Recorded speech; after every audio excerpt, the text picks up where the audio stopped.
आदर्श शिक्षण संस्थान जोधपुर में आप सबका हार्दिक स्वागत है। आज हम कक्षा अष्टमी के गणित विषय के अंदर अध्याय 4 प्रायोगिक ज्योमेट्री के अंदर हम आज पढ़ रहे हैं चतुर्भुज की रचना करना। पिछली क्लास में त्रिभुज के बारे में पढ़ा है कि त्रिभुज की रचना करने के लिए किन किन की आवश्यकता होती है। तो उसके अंदर हमने पढ़ा था कि एक त्रिभुज की रचना के लिए 3 कोण और 3 भुजाएं होती है, उनकी आवश्यकता होती है। इसी प्रकार आज हम चतुर्भुज की रचना के लिए भी किन किन की जरूरत पड़े तो हम एक चतुर्भुज का निर्माण कर सकें। तो इसके अंदर सबसे पहले चतुर्भुज की रचना के लिए जब 4 भुजाएं और एक विकर्ण दे रखा हो तो हम एक अभिष्ट चतुर्भुज का निर्माण कर सकते हैं। यदि 2 विकर्ण और 3 भुजाएं दे रखी हो तो भी हम एक चतुर्भुज का निर्माण कर सकते हैं। यदि 2 आसन भुजाएं और 3 कोण, आसन भुजाएं का मतलब होता है 2 लगातार भुजाएं होती है, वो आसन भुजाएं कहलाती है। तो और 3 कोण हो तो हम एक अभिष्ट चतुर्भुज का निर्माण कर सकते हैं। इसी प्रकार 3 भुजाएं और उसके मध्य 2 कोण हो तो हम भी चतुर्भुज का निर्माण कर सकते हैं। और जब कोई अन्य विशिष्ट गुण हो, जैसे हमको ये वर्ग के बारे में बता दिया, आयत के बारे में बता दिया, उसमें कोई भी एक गुण आ जाए तो हम उसमें भी चतुर्भुज का निर्माण कर सकते हैं। तो इस प्रकार हमारे प्रश्नावली 4.1 के अंदर चतुर्भुज की रचना के लिए 4 भुजाएं दे रखी होगी और एक विकर्ण दे रखा होगा। तो उसके बारे में हम 4.1 के अंदर प्रश्न संख्या 1 के अंदर 4 प्रश्न करेंगे। तो देखते हैं हम सबसे पहले वाला प्रश्न है। तो हमारा पहला प्रश्न है, निम्नलिखित चतुर्भुजों की रचना कीजिए। चतुर्भुज ABCD जिसमें AB 4.5 centimetre, BC 5.5 centimetre, CD 4.4 centimetre और AD 6 सेंटीमीटर और AC 7 सेंटीमीटर। तो इसके अंदर सबसे पहले हम कैसे पता करेंगे कि कौन सी भुजा कौन सी है। तो उसके लिए हम सबसे पहले हम साथ में एक कच्चा चित्र बनाएंगे और उस कच्चे चित्र को देखते हुए हम एक अभिष्ट चतुर्भुज का निर्माण करेंगे। तो सबसे पहले देखते हैं पहला वाला प्रश्न है, जिसके अंदर आपको दे रखा है, क्या दे रखा है, AB कितना दे रखा है 4.5 और BC दे रखा है 5.5 सेंटीमीटर और CD दे रखा है 4 सेंटीमीटर और AD दे रखा है 6 सेंटीमीटर और AC दे रखा है 7 सेंटीमीटर। तो सबसे पहले हम क्या करेंगे, एक कच्चा चित्र बनाते हैं और उसका नाम क्या रखेंगे, ABCD। तो हम सबसे पहले कैसा भी एक चतुर्भुज बना दें, कैसा भी बना सकते हो, कोई ज़रूरी नहीं है कि हम एक चतुर्भुज कैसा बनाएं जिसके अंदर ABCD ये हो गया।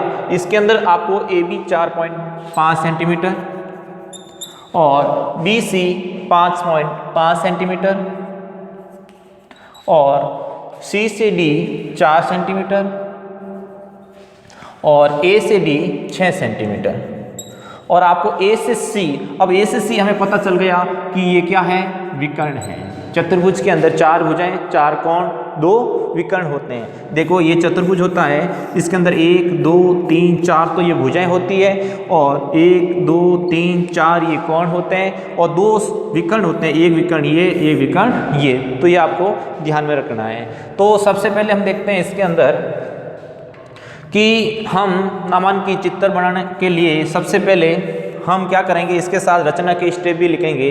तो मतलब रचना, तो रचना में सबसे पहला पॉइंट क्या था हमारा, नामांकित ABCD एक चतुर्भुज बनाया, ठीक है ना। सर्वप्रथम चतुर्भुज ABCD की का नामांकित चित्र बनाया या आकृति बनाई। समझ में आ गया, पहला पॉइंट ये हो गया। अब दूसरा पॉइंट हम क्या करेंगे, सबसे पहले कि इसको बनाने के लिए सबसे पहले हम विकर्ण खींचेंगे A से C। क्या खींचेंगे, विकर्ण खींचेंगे और विकर्ण कितना लेना है, 7 सेंटीमीटर आपको विकर्ण खींचना है। तो हम क्या करेंगे, सबसे पहले यहाँ आकृति बनाएंगे। जैसे जैसे आकृति बढ़ेंगे उसके हिसाब से हम क्या रखेंगे, इसके बिंदु रखते जाएंगे। तो हम क्या करेंगे, सर्वप्रथम हम AC 7 सेंटीमीटर एक रेखाखंड खींचेंगे। सबसे पहले एक विकर्ण खींचेंगे। तो हम क्या किया, स्केल की सहायता से 7 सेंटीमीटर का एक रेखाखंड खींच लिया। तो ये लेते हैं हम 7 सेंटीमीटर का रेखाखंड। ये A, ये B, ये कितना सेंटीमीटर का हो गया, 7 सेंटीमीटर का हमने एक रेखाखंड खींच लिया। अब क्या करना है, देखो अब इस रेखा के ऊपर की ओर एक त्रिभुज है और नीचे भी एक त्रिभुज है। तो सबसे पहले हम क्या करेंगे, इस स्केल को केंद्र मानते, इस बिंदु को केंद्र मानते हुए हम एक 6 सेंटीमीटर का रेखाखंड खींचेंगे। कितने का रेखाखंड। इसी प्रकार C बिंदु से भी हम 4 सेंटीमीटर का रेखाखंड खींचेंगे। दोनों का जो प्रतिच्छेद बिंदु होगा उस बिंदु का नाम क्या देंगे, D देंगे। तो इसका हम सबसे पहले लिखेंगे AB रेखाखंड, AB बराबर 7 सेंटीमीटर रेखाखंड खींचा, रेखाखंड खींचा। समझ में आ गया। उसके बाद अपन क्या करेंगे, अगला पॉइंट, बिंदु A से 6 सेंटीमीटर का चाप काटा, A को केंद्र मानते हुए। तो हम प्रकार के अंदर सबसे पहले कितने सेंटीमीटर खोलेंगे, 6 सेंटीमीटर आपको प्रकार में खोलना है। तो हम देखते हैं 6 सेंटीमीटर खोलते हैं। ये लो 6 सेंटीमीटर का खोल के अपने एक चाप काट दिया। क्या कर दिया, एक चाप काट दिया, ये काट दिया। उसके बाद में बिंदु B से भी अपन एक चाप काटेंगे। कितने का, 4 सेंटीमीटर का। तो हम इसके अंदर 4 सेंटीमीटर क्या बनाएंगे, खोलेंगे। तो 4 सेंटीमीटर खोलते हैं इसके अंदर।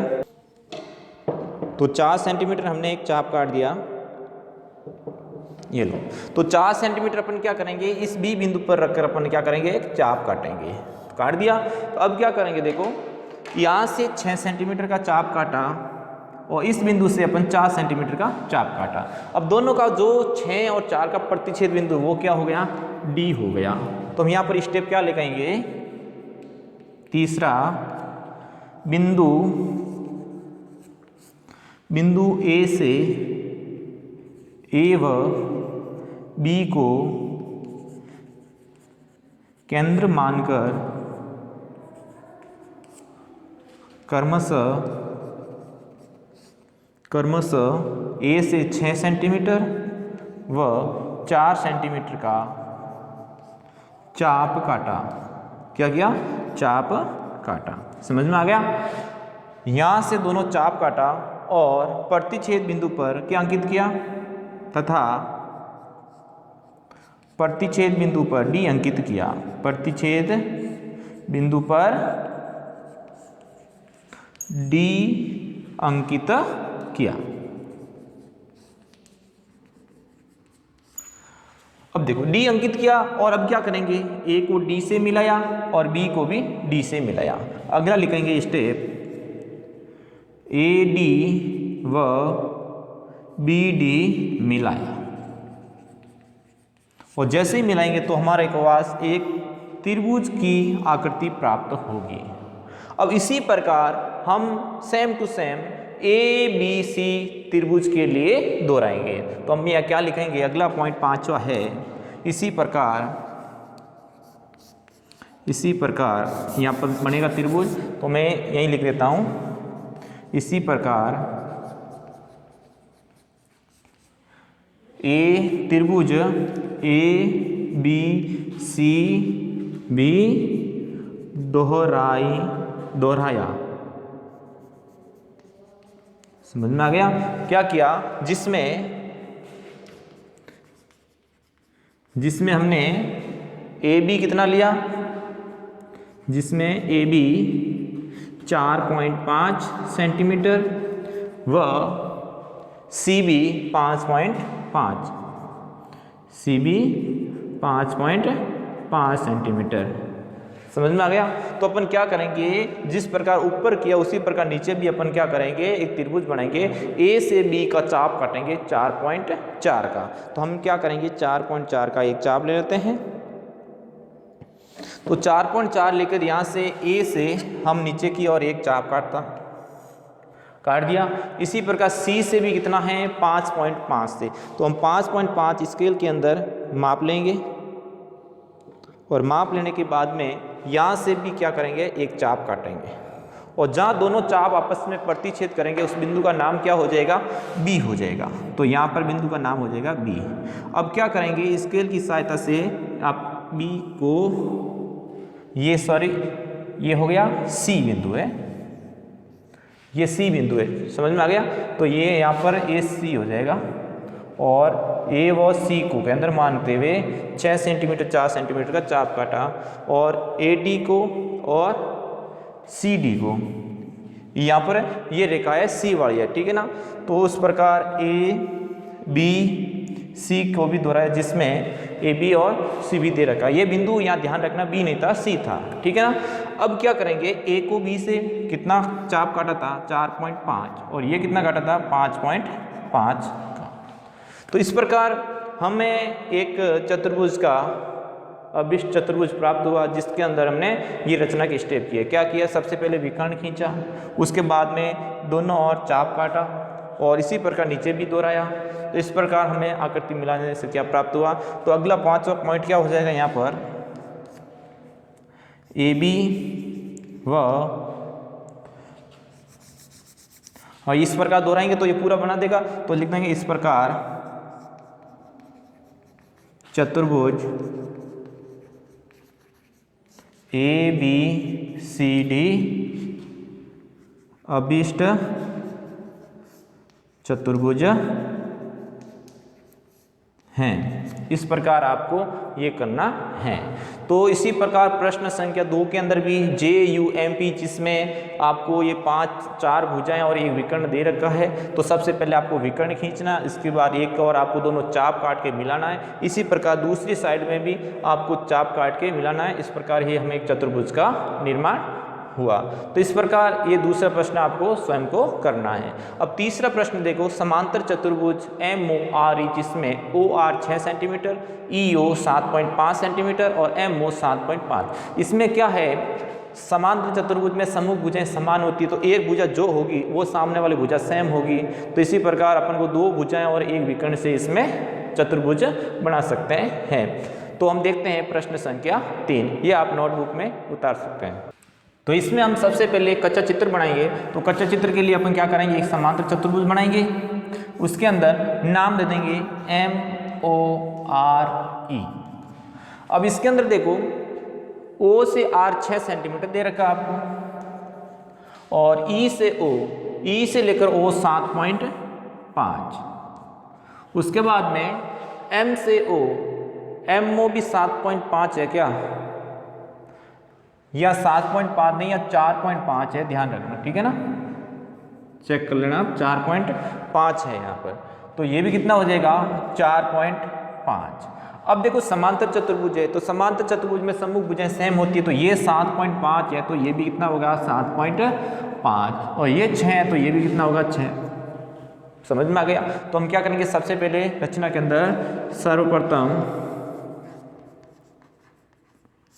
समांतर चतुर्भुज MORE का नामांकित चित्र बनाया, नामांकित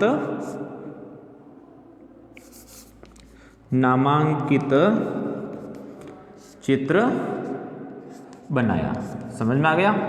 उसके बाद अपन क्या करेंगे, सबसे पहले स्टेप के अंदर आपको इसके अंदर समांतर चतुर्भुज के अंदर कंडीशन पता होनी चाहिए कि सम्मुख भुजाएं बराबर होती हैं। तो सबसे पहले हम विकर्ण खींचेंगे, O से E कितना खींचेंगे 7.5। तो हम सबसे पहले स्केल की सहायता से 7.5 सेंटीमीटर की अपन एक रेखाखंड खींचा।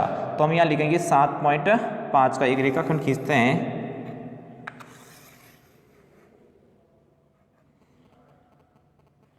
समझ में आ गया, ये रहा 7.5 का एक रेखाखंड हो गया और इसका नाम क्या हो गया, E से लेकर O, क्योंकि OE एक विकर्ण के बारे में है। अब क्या करेंगे, हम ऊपर की ओर भी एक त्रिभुज का निर्माण करेंगे और नीचे की ओर त्रिभुज का निर्माण करेंगे क्योंकि इसकी भुजा अपन को पता है। तो हम सबसे पहले ऊपर वाला करते हैं, E से और O से क्रमशः 4.5 और 6 सेंटीमीटर का चाप काटा। तो हम यहाँ लिखेंगे क्या, ये पहला स्टेप लिख देना, EO बराबर 7.5 सेंटीमीटर का रेखाखंड खींचा। क्या खींचा, रेखाखंड खींचा। उसके बाद में हम क्या करेंगे, दूसरा स्टेप है बिंदु ई व ओ से क्रमशः 4.5 सेंटीमीटर व 6 सेंटीमीटर का चाप काटा।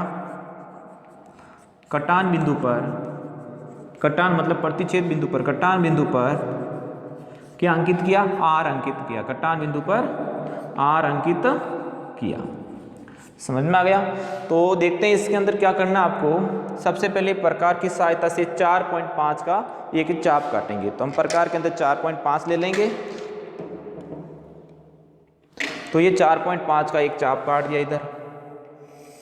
उसके बाद में ओ से भी कितना 6 सेंटीमीटर का चाप काट दिया। हमने क्या करना, 6 सेंटीमीटर प्रकार के अंदर खोल दिया और हम इसका क्या कर देंगे, एक चाप काट देंगे ओ बिंदु से। अब जिसका बिंदु होगा वो होगा आर, जिसका कटान बिंदु क्या होगा, आर होगा। और आर को ई से मिलाया और आर को ओ से मिलाया। इस प्रकार ये हमारा 4.5 सेंटीमीटर और ये 6 सेंटीमीटर आ गया। तो उसका अगला बिंदु लिखेंगे अपन, तीसरा हो गया, पहला, दूसरा, तीसरा, ये चौथा। चौथा पॉइंट क्या हुआ, ई को, ई आर व आर ओ को मिलाया। ठीक है। इसके बाद में अपन क्या करेंगे, इसी प्रक्रिया को दूसरी तरफ दर्शाएंगे। तो यहाँ लिखेंगे इसी प्रकार, इस प्रकार त्रिभुज कौन सा बना, ई एम ओ के लिए दोहराया। समझ में आ गया? तो हम क्या करेंगे, सेम टू जैसा चाप ऊपर काटा, जैसे जैसे नीचे काटेंगे। ई से और ओ से क्रमशः 6 सेंटीमीटर और 4.5 सेंटीमीटर का चाप काटा। तो सबसे पहले 6 सेंटीमीटर का अपन चाप काटते हैं। तो 6 सेंटीमीटर नीचे की और चाप काटेंगे, ये काट दिया। और उधर से कितना है, 4.5। तो 4.5 ये हमारा ये थी, इतने ही। तो 4.5 का भी अपन क्या कर देंगे, एक चाप काट देंगे और इस चाप को थोड़ा आगे बढ़ा देना। समझ में आ गया? तो अब क्या करेंगे, जो कटान बिंदु होगा उसका नाम क्या हो जाएगा, उसका नाम हो जाएगा ये एम। क्या हो जाएगा, एम। ये यहाँ से 6 सेंटीमीटर और यहाँ से 4.5 सेंटीमीटर। तो ये तो गया 6 सेंटीमीटर और ये 4.5 सेंटीमीटर। देखो ये हम रचना से हमने कर लिया। ये हमारा कच्चा चित्र हमें बनाना है पहले, जिससे हमें पता चल सकता है कि वो आकृति कौन से माप की दर है। अब अगला पॉइंट होगा, इस प्रकार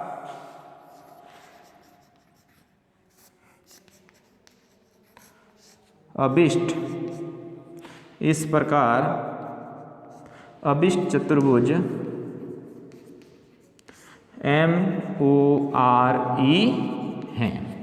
इस प्रकार आपको ये पेंसिल से रचना करनी है। अब देखो अगला है समचतुर्भुज बेस्ट, जिसमें एक भुजा और एक विकर्ण दे रखा है। इसके अंदर आपको प्रॉब्लम कुछ नहीं है, आपको एक विकर्ण दे रखा है तो सबसे पहले एक विकर्ण वाली लाइन खींचनी है। उसके बाद में चारों भुजाएं बराबर है। इसका मतलब क्या हुआ, ये भी 4.5 का, ये भी 4.5 का, ये भी 4.5 का, ये भी 4.5 का। तो मैं कच्चा चित्र बना देता हूँ। देखो समचतुर्भुज के अंदर ऐसा बनेगा, क्या नाम है, BEST। और आपको E से लेकर T आपको दे रखा है कितना, 6 सेंटीमीटर। तो सबसे पहले 6 सेंटीमीटर का हम विकर्ण खींच लेंगे। उसके बाद में चारों भुजाएं, देखो एक भुजा दे रखी है सम, यहाँ लिखना सम चतुर्भुज में चारों भुजाएं बराबर होगी। तो रचना से पहले एक स्टेप लिखना, सम चतुर्भुज में सभी भुजाएं बराबर होती हैं, अतः TB बराबर BE बराबर ES बराबर TS बराबर 4.5 सेंटीमीटर। तो ये भी 4.5, ये भी 4.5, ये भी 4.5, ये भी 4.5। तो आपको विकर्ण खींचने के बाद में दोनों तरफ 4.5 का काटना है, इधर भी 4.5, इधर भी 4.5 का काटना है और फिर रेखा को मिलाकर हमें एक चतुर्भुज प्राप्त करना होता है। तो इस प्रकार आज हमने 4.1 के ये प्रश्न किए हैं। अगली क्लास में करेंगे हम अगला जो भी बिंदु था कि कितने विकर्ण और कितने भुजाएं होनी चाहिए। इसके अंदर 4 भुजाएं और ये विकर्ण था, उस प्रकार हम ये रचना की है। आज के लिए धन्यवाद।